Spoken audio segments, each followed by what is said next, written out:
What's up, your for another reaction? In today's video, we have When an Actor is Still Discovering His Range by Jeremy Wimmy. This is about John Cena. Yeah, uh, yeah, John Cena is still trying to find his range in acting. Peacemaker was good. With the Suicide Squad was good. The second one, the newest one. Yeah. I like. The Rock, that nigga.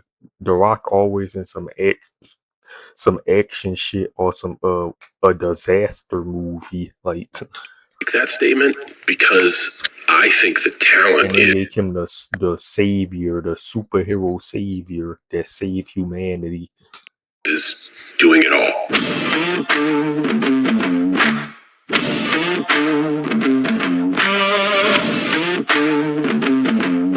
Quit your bitching, you sloppy punk. Other than Peacemaker, I ain't gonna lie, I ain't watching no other John Cena movie. Hey there, how's it going? You see the title, so there's not too much preamble needed with this one. John Cena spent nearly 10 years proving he could do one thing extraordinarily well. Then, somewhere between Sisters and now, he stopped asking. Yeah, now he look goofy. Hold on. One thing extraordinarily well. Then, somewhere between. The hell, bruh? They try to turn him into a Mexican? Between Sisters and. Boy, that tattoo could barely fit on his neck. Now, he stopped asking permission to do anything else. This video examines what happens when an actor finally breaks free from the typecast that made him famous, and how that process of discovery, messy, sometimes uneven, but genuinely committed, reveals a performer with far more depth. I know Roman, he trying to get into acting. 2027 is contract year, so I think he's done after that, after next year. Anyone expected. This is a new series I thought I'd try out since some of you might be looking for some fresh but familiar faces who, if you see their name attached to a script, you know it's probably going to be pretty good. So if you like it, please let me know in the comments down below. Let's begin. Colonel, I'm a Marine. The Marine follows John Triton, a U.S. I think I know this movie. I know this movie. I ain't never seen it though. Marine discharged from active duty who returns home to his wife and attempts to reintegrate. Yeah, that's a good role. That nigga John Cena is built like a Marine. Straight into civilian life. The narrative is structured as a straightforward action thriller. Triton witnesses a carjacking, intervenes, and becomes the target of a criminal organization seeking revenge. This escalates into a full-scale pursuit across the landscape. The film doesn't concern itself with psychological complexity or moral ambiguity. It's built entirely around the question of whether Triton can protect his family using the skills and instincts that made him effective in combat. The plot is functional, and the stakes are clear. Cena plays John Triton with a particular kind of straightforwardness that matches the film's lack of pretension. He's not complicated, he's not particularly introspective. He's a man trained to respond to threats with decisive action, and the film asks him to do exactly that. Cena commits to the physicality required. He's built like a weapon, and he fights as if Chase Davenport is using the Triton app on him the whole time. His dialogue delivery is direct and functional. We go through them. He speaks in short sentences. He doesn't waste words on exposition. Arnold Schwarzenegger? This is an Arnold Schwarzenegger movie? This nigga Rambo in this movie? Or emotional processing. What's notable about the performance is that Cena doesn't try to elevate the material. He doesn't reach for depth or nuance that the script doesn't provide. He grounds Triton in a kind of working-class competence. He's already at a much better starting point by not being horrendously bad at conveying lack of emotion, and you already know who I'm talking about. I'm specifically talking about the rundown. Shit, I ain't gonna lie, from the clips that you showing, this movie, The Marine, the acting already look better than half of the Rock movies. And looking at these films side by side, I'd say it's a fair comparison since John Cena is a better actor than The Rock. I ain't gonna lie, he is. his earlier roles typically don't demand much psychological unraveling. John is a man whose entire identity is built around being useful in crisis, and Cena plays that with a quiet confidence. A cheesy bratha smirk, if you will. 326 was kind of trash. What the fuck? Trash, by the way. But I digress. When violence... What the hell UFC gotta do with this? You just put a UFC segue in. What the hell? What am I seeing Islam face for? erupts, John's response is immediate and proportionate. When he speaks to his wife, there is genuine affection beneath the surface action hero exterior. Cena understands that Triton doesn't need to be complex to be functional, and he never overemphasizes his core traits. The Marine is important primarily as a baseline. It's Cena playing exactly what people expected him to play at that point in his career. A physically imposing action hero with limited range beyond the physical. He's a serviceable lead in a serviceable action film, and that's enough. Cena's Triton is a basic but honest embodiment of the grounded utilitarian soldier archetype, and the rundown is like if you let The Rock tell you that in Chinese. And I'm listening to Cal tell me that you two wrestle, that you talk, and I'm thinking, I want that. I want my son back. Legendary follows a much smaller story. The film centers on Cal Chetley, a quiet high school student who joins the wrestling team while dealing with the emotional fallout of his family falling apart. His older brother Mike, played by John Cena, has been in prison for years after a violent incident tied to the death of their father. When Mike returns home, the story shifts into a familiar sports drama structure. A younger brother searching for confidence and an older brother trying to rebuild his life while guiding him through it. There are no criminal this nigga trying to turn into a wrestler. syndicates or cross-country chases here. Just family tension, guilt, and a wrestling season acting as the framework for reconciliation. Cena's role works because he approaches Mike with restraint instead of the blunt force action hero energy people expected from him. Physically, he still looks like a tank, but the performance is deliberately more stoic. Mike carries the posture of someone who knows he messed up and doesn't really have the language to explain it. Cena keeps his dialogue simple and low-key, speaking in short, careful sentences like someone constantly measuring what he says. The film leans on his physical presence as credibility. This is clearly the older brother who could protect you in a fight. But the interesting part is that he spends most of the runtime trying not to be that guy anymore. He's patient with Cal, encouraging without being overly sentimental, and the mentorship angle becomes the emotional backbone of the movie. Cena doesn't try to oversell the drama. Mike is essentially a big brother just trying to make up for lost time. Cena plays him exactly at that level. The seriousness in his delivery feels grounded, and it gives the film a bit more sincerity than you might expect from a WWE sports story. The Marine was Cena leaning fully into the unstoppable action archetype. Legendary is the early glimpse of him dialing things back and letting presence do the work. Shit, the first two movies he showed look better than every movie The Rock ever acted in. These movies look better than Rock whole discography. I'm gonna see if I can watch these, see if they free on some. I know I got Amazon Prime and shit like that. Miles Jackson, we Check. heard he tried to contact. Yeah. Guy breaks out of prison, FBI knows about it, nobody tells me! We understand that you're 12 Rounds is as a real-time action thriller where a New Orleans detective named Danny Fisher is forced to New Orleans, this film in New Orleans. participate in a series of increasingly dangerous challenges orchestrated by a criminal mastermind seeking revenge. The film is built entirely around escalation and ticking clocks. Each round presents a new puzzle, a new threat, a new reason for Danny to be a horse chasing a carrot dangling over their head, or whatever the saying is. The narrative moves from crisis to crisis, each one designed to test Danny's ability to think under pressure while racing against impossible deadlines. The plot is a vehicle for The Levy. action sequence and puzzle-solving set pieces. Not the Levy, what they call it? The car boat. I forgot the name. There's no thematic depth or emotional resonance. The film The Ferry.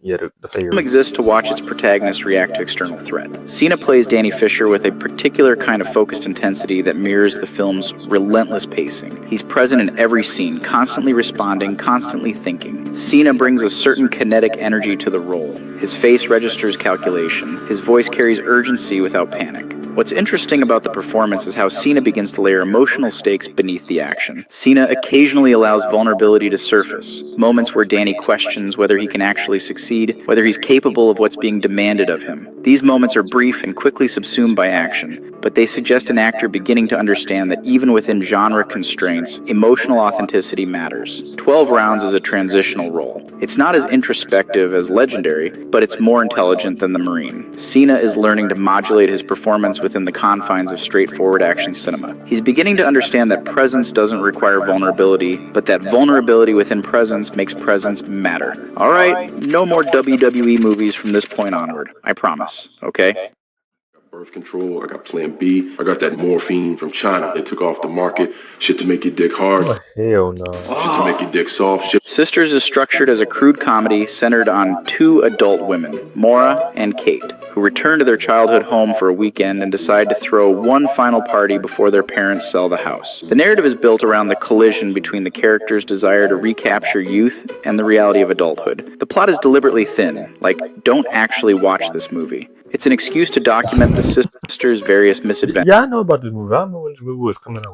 their interactions with old friends, and their gradual confrontation with the fact that they can't actually return to who they were. The film moves from party preparation through escalating chaos to a kind of melancholic acceptance that growing up means leaving things behind. Cena plays Pazuzu, a drug dealer and party fixture, in what amounts to a comedic supporting role. But what's notable about the performance is how completely Cena commits to playing against type. Pazuzu is slight, nervous, and fundamentally non-threatening despite his profession. He deliberately underplays. He's playing someone inherently comedic. Sisters is crucial because it shows Cena discovering that his greatest asset as an actor isn't his body, but his willingness to subvert expectations. Let's see what's next. He's pretty good in Trainwreck, or at least I've heard. I'm not watching an Amy Schumer movie, bro. I'm sorry. Oh my god, Amy Schumer. I need to make a video on TikTok about her, bro. She is top 5. She up there with the King Batches, the Kai Sinats, the Lacey's, like Lacey, the female Amy Schumer. Like she up there for them with them niggas for corniness. We'll have to go with the next best. Now I'm gonna take out Kai because I ain't gonna lie. I used to watch Kai. I ain't gonna lie. 2021 from 2023, I used to watch Kai. Kai used to be funny. You know what I'm saying? So I ain't about to. You know what I'm saying? I used to watch Kai. I'm about to be on them hate wave, hate riding ass niggas. I'm gonna take your Kai. We gonna put Jason Ween in there. Yeah, Jason Ween, Lacey, Amy Schumer, and King Batch. Thing. They call him the polka dot man. Polka dot man. What's he do? Throw polka dots at people? Damn, 2021 when this came out. Damn, time go by so fast. I thought this shit came out at least 2023. He does. The Suicide Squad reframes the DC Comics team as a darkly comedic ensemble where expendable anti-heroes are forced to work together on a suicide mission. And we all know how they came to be called the Suicide Squad because the film does an amazing job of carefully weaving it into the storyline. John Cena's Peacemaker is introduced as a delusional, brutally effective mercenary obsessed with achieving peace through violence. The character is structurally absurd, a man whose ideology is fundamentally contradictory, who kills indiscriminately while claiming to serve a greater good. The film uses Peacemaker as both comedic relief and genuine threat. He's dangerous and ridiculous simultaneously. The narrative culminates in Peacemaker being exposed as fundamentally empty. Someone whose This movie was so good. Bro. entire identity is performance masking profound inadequacy. The subsequent HBO Max series, Peacemaker, deepens this exploration exponentially. The show is structured as a psychological case study disguised as a comedy action series. It documents Peacemaker's childhood trauma, his relationship with his abusive father, his desperate need for validation, and his complete inability to process emotion in any healthy way. The narrative spans an entire season of character deterioration and reluctant self-awareness.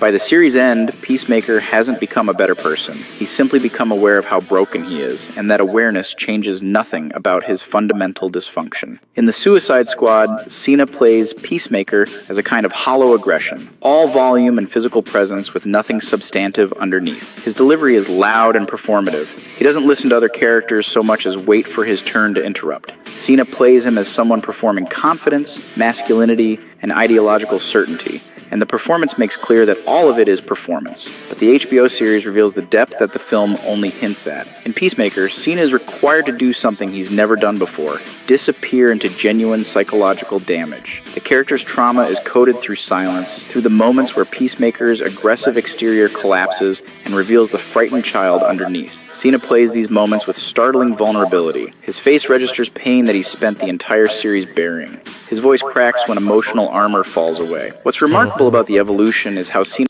Yeah, this movie right here, this one movie clears all Rock movies and clears the Rock acting career. modulates the same character across two very different narratives. In the Suicide Squad, he's comedic spectacle. In Peacemaker, he's tragic complexity.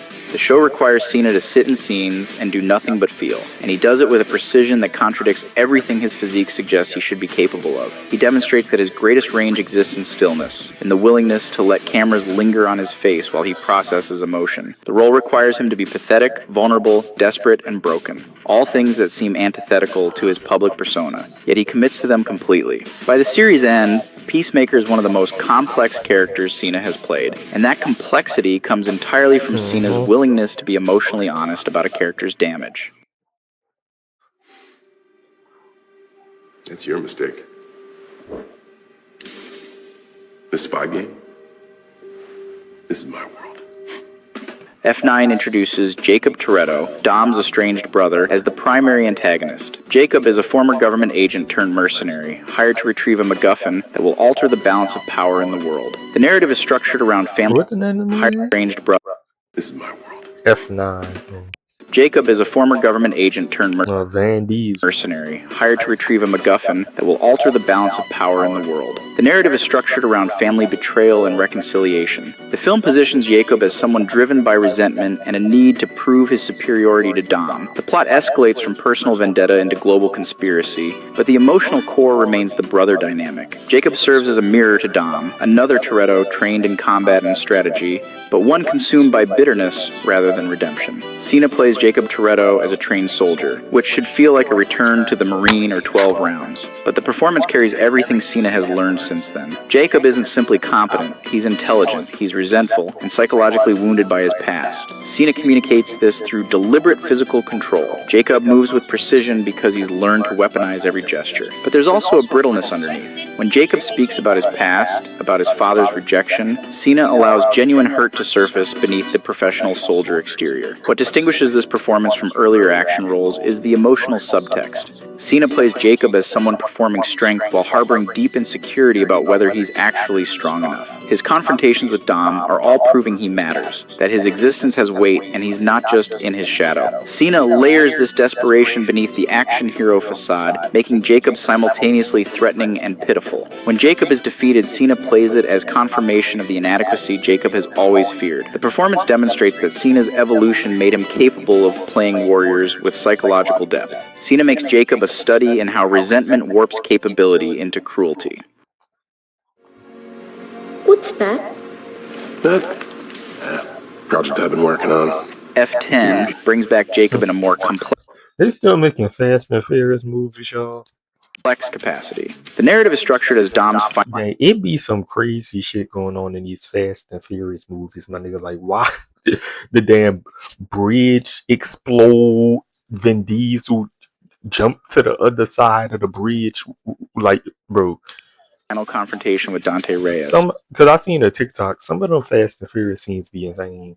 A new antagonist seeking revenge. Jacob, having survived his apparent Can I find that shit on TikTok? Yeah, it was a little awesome. It was some crazy shit, bro. You know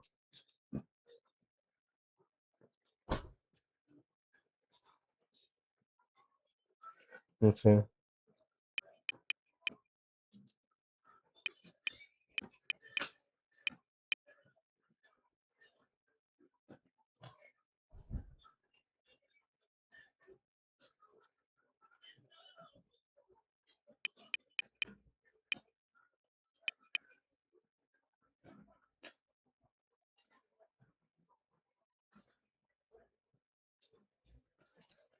This is look at this shit. Look at this, bro. It's like where's the rest of civilization when all this is going on? What did they put the whole city on notice? Hey, we're gonna capture Dom. Africa, Skillful. like our Rogan market. Some crazy about to happen, bro. 7,000 Like gang. big bro breaks. 2 dual big bro breaks. Gotta be 7,000. What? The horse. That's he has a gear shift that's supposed to be inside of a tractor trailer. Like, look at that. That shit sound like it just don't is aftermarket. He has 2 Brembo brakes. I've never seen this. So you can only imagine how many horses this bitch is carrying if he has 2 Now you reacting too dual much, Come on, brakes. get to the clip. Gotta be 7,000 horses in that damn Charger. Gang, what? Look at this. He is gaining traction at a full. But you know what? I want to see a Just Cause movie. Like Fast and the Furious remind me of Just Cause. We need a Just Cause movie. Do they have one? He should be flipping. Gang, what The Nas should have killed him. It should have. Look how strong he is. What the fuck? Oh, he about to power up. He powering shit up. out of Power Rangers. Yeah, you better land in the water.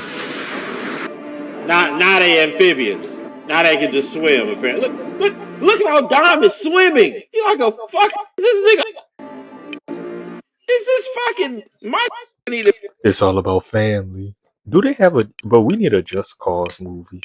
Like in the Just Cause movie, I need to see all goofy shit. Just Cause movie. Just Cause. Man, nigga. Oh, a Thai lawyer. Nigga, this ain't Just Cause. Boy. Yeah, we need a Just Cause movie. The game, nigga. I don't know what this is. Recording still. Death in F9, returns as an uneasy ally. Wait, did I just say he survived his apparent death? I mean, it's right here on my mid-film notes. I think I must have confused it with all the other dozen characters that die and Like, bro, look at come this, back in bro. this godforsaken franchise. The plot uses him to explore whether redemption is possible and whether family bonds can transcend betrayal. Jacob's arc in this film is about agency. He's no longer simply reacting to rejection or attempting to prove superiority. He's making active choices about who he wants to be and where his loyalties lie. The narrative doesn't fully resolve this tension, but it acknowledges the possibility of change. Cena's Jacob in F10 is noticeably different from his F9 incarnation. The performance still carries the soldier's physicality and tactical intelligence, but the emotional baseline has shifted. Jacob is a lot more chill, more observant, less desperate to prove something. He plays him as someone who has spent time reflecting on who he's become and what he actually wants, and that reflection has altered his entire demeanor. Jacob remains Who's this looky? dangerous, remains capable of violence, but now his choices feel considered rather than reactive. Cena layers restraint into the performance. Jacob could dominate scenes through sheer presence, but instead he often holds back, allows other characters space, demonstrates patience. The mini evolution from F9 to F10 demonstrates how completely Cena has internalized the lessons of his dramatic work. Cena has taken the trained soldier archetype and revealed the internal complexity that always existed beneath it. Unfortunately, absolutely none of that changes how shit these movies are. Well, I guess it's your welfare checks I've been paying. Possibly. Vacation Friends is structured as a crude buddy comedy where two couples meet on vacation and form an unlikely friendship. The narrative is built around culture clash and the You collision know this movie trash. between different life philosophies. Cena plays Ron, a charismatic, irreverent guy who, along with his wife Kyla, What was the last good comedy movie? Like, befriend a more uptight couple. The plot documents their escalating adventures together and the complications that arise when the vacation ends and real life intrudes. The film is deliberately comedic and low stakes. It's not concerned with character depth or thematic significance. It exists to document funny situations and physical comedy. Ron is loud, unfiltered, and completely comfortable with his own absurdity. Cena commits to this with a kind of joyful abandon. He does physical bits without self-consciousness. He delivers crude dialogue with genuine charm. He makes Ron likable despite or because of his complete disregard for social convention. His energy is infectious rather than dominating. Cena understands the mechanics of ensemble comedy well enough to lift other actors up while maintaining Ron's presence. Vacation Friends is important because it shows Cena completely comfortable in comedy. The performance demonstrates that his range includes the ability to be a supporting player in ensemble comedy without disappearing or undercutting the material. He's a collaborator now, not just a lead. X-rated rock and roll impersonator. That's not as crazy as it sounds. I mean, most of the songs are just about. And lastly, we've got Ricky Stanicky, my personal favorite. The story revolves around three childhood friends who invent a fake person, Ricky Stanicky, to use as a lifelong excuse for their bad behavior. Whenever they need to get out of trouble with boy, I thought that was the nigga from Drewski, the little disabled nigga. Y'all know what I'm talking about. their partners or responsibilities, Ricky takes the blame. The problem arrives when their families eventually demand to meet this mysterious friend, forcing them to hire a washed-up actor to bring the fictional man to life. That actor is Rod, and Rod is essentially a chaotic performer who normally works low-rent gigs doing exaggerated celebrity impressions. When he's hired to be Ricky Stanicky, the lie spirals out of control because Rod commits to the role with far more. He said this is his favorite movie from John Cena's discography, but I don't know. This ain't my type of tea. I don't know. more enthusiasm than the people who created it. What begins as a simple cover I ain't watch a movie in so long, bro. I just be watching YouTube, y'all. As you can tell, like I just be watching YouTube. story gradually evolves into a full fabricated personality, complete with fake trauma, inspirational speeches, and increasingly elaborate performances meant to sell the illusion. The comedy comes from the imbalance. Rod treats the role like a serious acting challenge while everyone else just wanted a quick excuse. This is where Cena's performance But it's kind of hard to make me laugh, y'all. Like comedy movies, bro. I could just look at a comedy movie and tell I ain't gonna laugh at it. Like I'm looking at these clips out. This shit probably not funny to me, bro. Like stands out compared to scary movie that's funny. Like the Marlon Wayans movies that's funny. Like I'm black, y'all. Like most of this that white people humor, white people comedy. I'm sorry. his earlier work. Rod requires physical comedy, improvisational energy, and a Like come on, bro. This funny.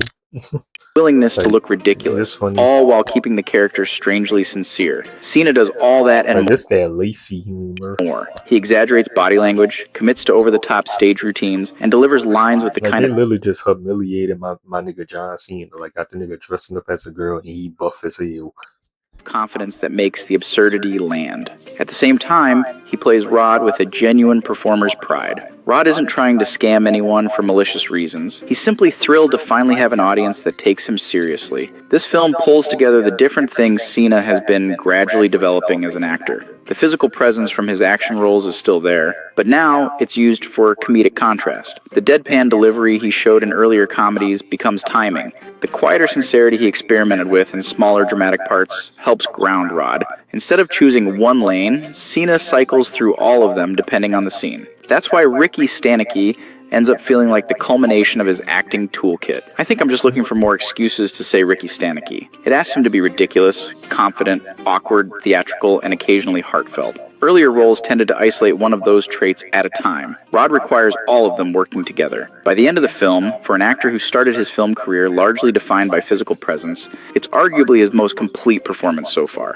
Rod works because Cena finally gets to deploy every tool he's been building toward in one role. John Cena spent the first phase of his career proving he could do one thing, be a physically imposing action hero. Then he spent the second phase proving he could do almost everything else. But what's remarkable about his evolution is that when he returns to those straightforward leading man roles, Jacob Toretto, Danny Fisher, even just playing a soldier in a thriller, the performance carries layers that weren't there before. He's discovered that range means understanding the depths that exist within archetypes everyone assumed were shallow. A trained soldier can be psychologically wounded. An action hero can be vulnerable. A big guy can be genuinely funny without irony or subversion. Cena has learned to see beyond what his physicality suggests and deploy that physicality in service of complex, multifaceted characters.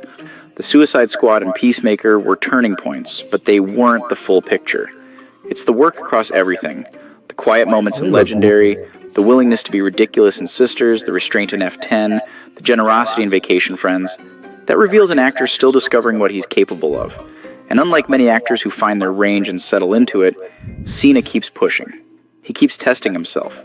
He keeps refusing to be confined by what people expect. That's a good actor in the process of becoming something a great one. And that process is far more interesting to watch than any destination could be. Question: what does Wayne Gretzky, Lionel Messi, Gang, what? Gang, why you sound like that? Ricky Stanicky, that's John Cena humiliation Novak routine movie. Djokovic, Bro, let me check your channel. You make movie recaps? Let me see what type of videos he posts. I like.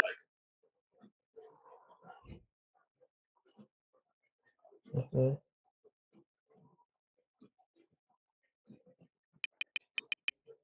When the actor has no range. Oh, that's Arnold Schwarzenegger. Oh, that's probably a banger. Watch that one too. When the actor has no range. Keanu Reeves. Damn, when the actor has too much range. God damn. When you play the villain too well. Oh, these some good videos. I don't lie. Your channel a banger. When the actor forgets he's acting. Say on this to watch later.